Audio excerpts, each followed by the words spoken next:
Hey everyone, thank you for joining me. So today's project is going to be the production STRIX.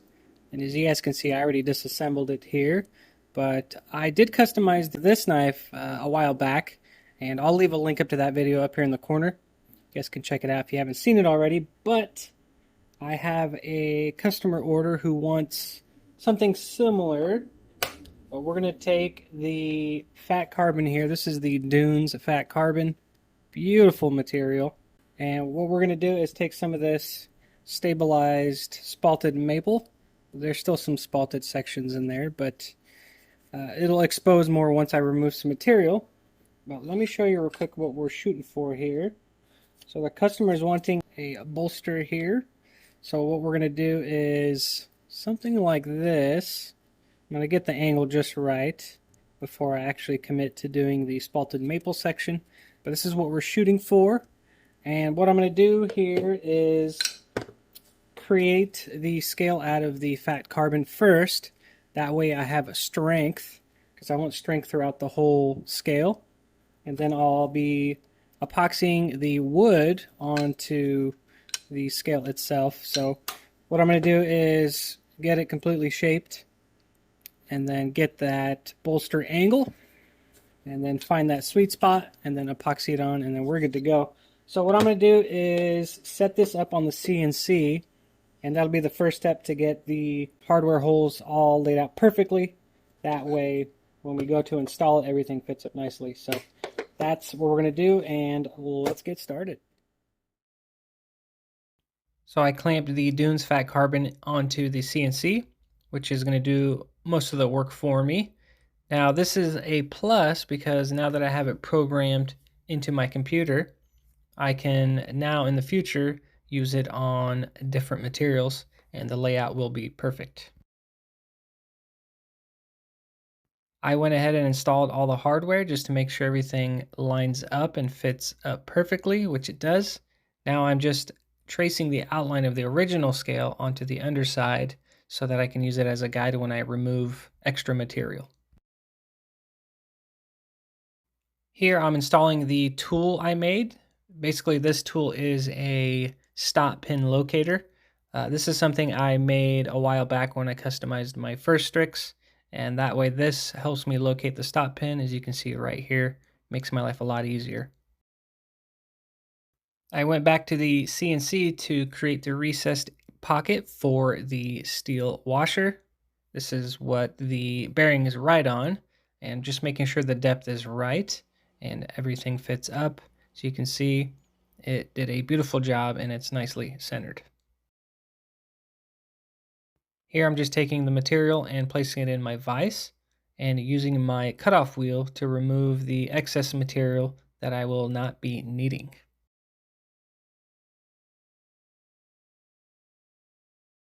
Next step will be working with the wood, but before I get into that, I want to mention that I always give myself a little extra room around the edges, just in case there's a little slip up. But keep that in mind. Give yourself a little extra material when you can. But I am trying to figure out where I want my bolster. And as you can see, I decided on this position. And we're going to go to the next step. In order to save some time, I'm taking the scale to the grinder and I'm removing material up to a certain point that I marked on the scale. That way, when I manually remove material with the mill bit, it'll be easier on me and it won't take as long. I went ahead and used the double tape method with super glue. As you can see here, I found a flat piece of material and glued it on to the scale, and now I'm manually milling off the section. That way it's nice and flat, and I'm keeping a good distance away from the bolster line so that when I take it to the CNC, as you can see here, I can take my time and make it nice and flat. And when I get to the end of the bolster with the CNC, I can inch or millimeter my way into that bolster to get it perfectly flat and flush. So you can see they're nice and sharp. Now I'm going back to the spalted maple material, and found a section of that material that I really like. So I'm going to put it in my vise and use the cutoff wheel to remove the extra material around it, and also giving myself quite a bit of extra length just in case something happens and I slip up. But really pleased with that look. And now I'm taking the spalted maple and using the double tape method with super glue to get it nice and flat on my sandpaper and granite slab. Just really taking my time here and making sure it's super flat. The next thing I'll be doing is taking the fat carbon piece, placing it on top of the spalted maple, and deciding what section of that wood would look best with it. After deciding that, I marked my angled section where it's going to butt up against the bolster. Here I'm just removing quite a bit of material with my belt sander, and then using the wheel to get it as flat as possible, and again giving myself a little bit of extra room just in case I need to come back and touch up. But really happy with it. Now the next thing I'll be doing is taking some 5-minute epoxy, mixing it up really well, and then putting just a thin layer onto the fat carbon. Then I'm going to place the wood on top, kind of hold it in place to where it kind of locks in, and then I'll put something heavy on top to let it dry overnight. After the epoxy cured overnight, I'm taking the piece over to the granite and sandpaper to make sure it's super flat and that the fat carbon bolster and wood meet up nicely.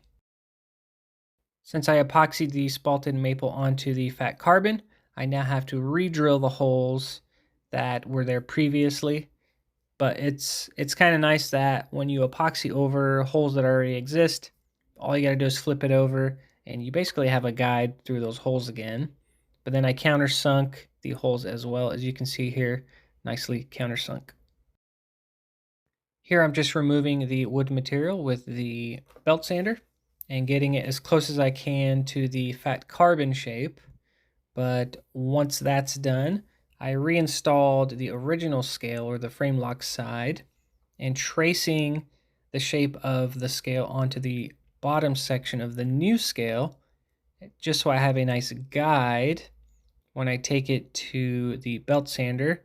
And basically what I'm doing is getting it as close as I can to that line without going over.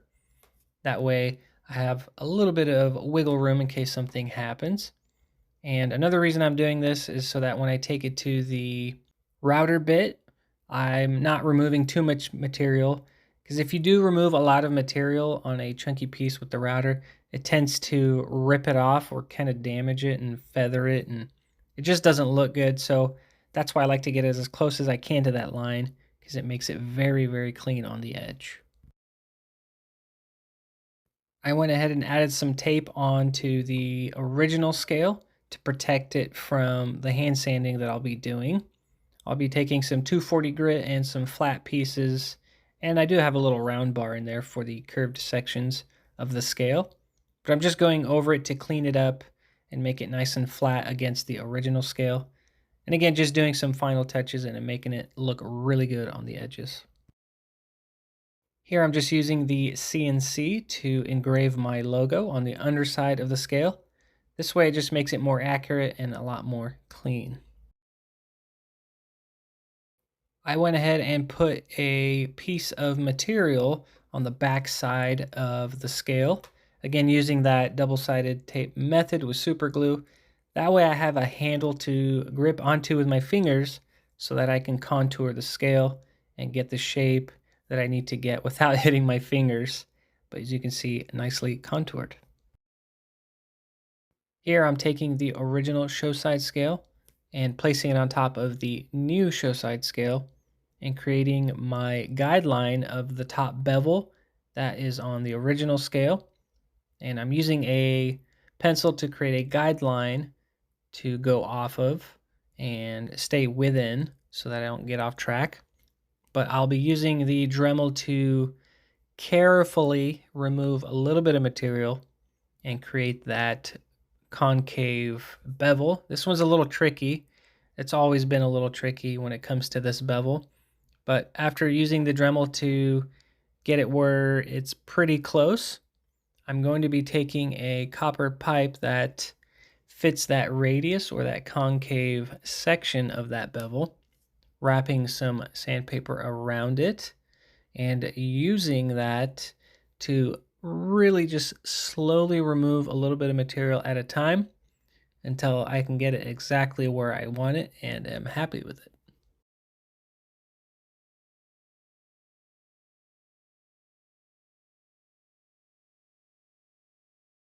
The next thing I'll be doing is taking my Dremel with a 600 grit drum and creating the bevel all the way around the scale, and also putting the larger bevel underneath where your thumb has access to the frame lock.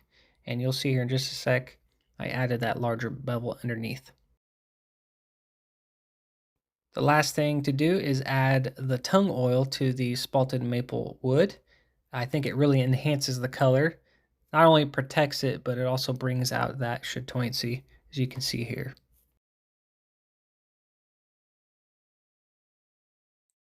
So here we are back up in the studio, and let's take a close look at this custom scale. Really happy with how this thing turned out. The spalted maple really gave us some nice chatoyancy sections. I don't know the technical term of what the grain is doing there, but it does give off that really nice chatoyancy. Unfortunately, the camera can't pick it up, but in person, I mean, this thing really shifts in the light. If I could somehow get it for you guys, it's just really, really neat. And of course, the Dunes Fat Carbon is doing its thing in the light. Looks really good. I think it definitely complements the chatoyancy in the spalted maple. And as you guys can see, I epoxied the wood onto the fat carbon. Now, I did have another idea to put a 16th inch black G10, and then to save material, put the Dunes Fat Carbon as a bolster, and then do the same thing with the wood, but you don't get this cool material underneath. And one of the more difficult things to do for this scale is the beveled edge up here, because it is not only grooved, you can see it's got a curve to it, but it also curves this way as well. So as you guys saw in the customization part of the video, I used a copper pipe to get it as close as I could.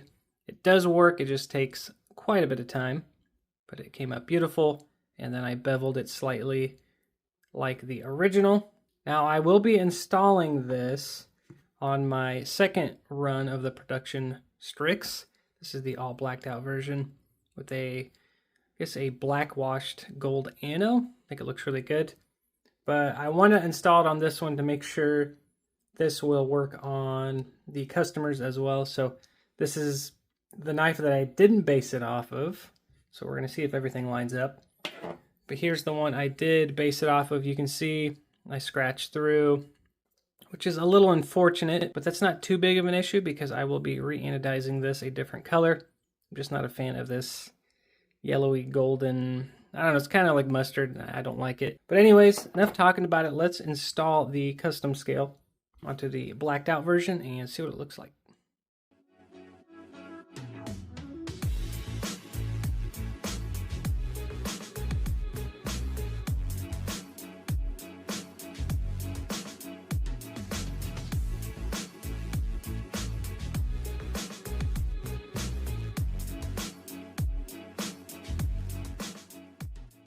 So here it is installed on the knife, and I gotta say it looks really, really good. I love how the spalted maple really pops against that black. Just an awesome, awesome material. And of course, can't forget about the Dunes Fat Carbon, also beautiful material. Definitely works together with the wood, at least I think it does. Let me know down below what you guys think. See what this thing looks like opened up. Yeah, that's nice. It's definitely given me ideas to customize my own personal one. Again, I mean, I do like the G-Carta, but lately I've been really enjoying using wood. So I do have an idea for this one. I'll put it up on screen, the idea I have in mind, but I think it's going to look really good since I love black and purple together. And one thing to mention, The customer has the production STRIX where it doesn't have, or he doesn't have the pivot collar. So that's why it's missing on this. And all I did was add the thickness of the internal, that little section on the inside of the pivot collar. I added it to the, basically right here, whatever that depth was, I added that thickness. That way it protrudes exactly where it needs to. So since this thing is contoured slightly, it does raise up at the bottom a little bit, but it's exactly like that on the original. So I think we have a winner here for sure. Now let's see if everything is lined up. So perfectly centered. We have excellent action, really good action. That drop shed is really good. I'm happy to see that because again, I didn't base it off of the second run production STRIX.